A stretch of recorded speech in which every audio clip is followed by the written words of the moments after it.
ভূতের গল্প।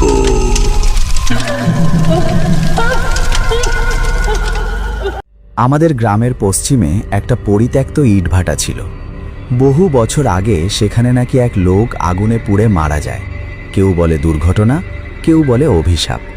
তারপর থেকেই রাত হলে ইটভাটার চুল্লির ভেতর লালচে আলো এমনি এমনি জ্বলে ওঠে, অথচ ইটভাটাটা পরিত্যক্ত। এক রাতে দুই বন্ধু সাহস করে সেখানে ঢুকল। ভাঙা দেয়াল, পোড়া গন্ধ, বাতাস ভারী। হঠাৎ তারা শুনল মাটির উপর কিছু টেনে আনার শব্দ। একজন টর্চ জ্বালাতেই আলো পড়ল চুল্লির মুখে। সেখানে একটা অবয়ব বসে আছে, শরীর আধপোড়া, চামড়া ঝুলে আছে, চোখ দুটো গর্তের ভেতর জ্বলছে লাল আগুনের মতো। তার ঠোঁট নেই, তাই দাঁতগুলো সবসময় বাইরে। অবয়বটা বিকৃত কণ্ঠে খিলখিলি হেসে উঠল। হঠাৎ ভাটার চুল্লিতে দাউ দাউ করে আগুন জ্বলে উঠল, আর তারা দেখল বিকৃতভাবে হাসি দিতে দিতে জ্বলন্ত চুল্লির আগুনের ভেতরে ঢুকে গেল।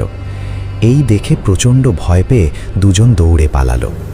পরদিন সকালে দুই বন্ধু আবারও সেই ইটভাটার সামনে গেল। ইটভাটায় চুল্লির সামনে মাটিতে পাওয়া গেল অদ্ভুত দাগ। মনে হচ্ছিল কেউ ভারী কিছু টেনে নিয়ে গেছে চুল্লির ভেতর। গত রাতের অভিজ্ঞতা আর আজকের ব্যাপারটা দেখে বন্ধু দুজন প্রচণ্ড রকমের ভয় পেয়ে গেল।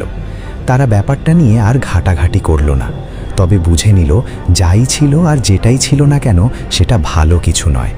এরপর থেকে কখনোই তারা আর সেই ইটভাটার সামনেও যাওয়ার সাহস পায়নি।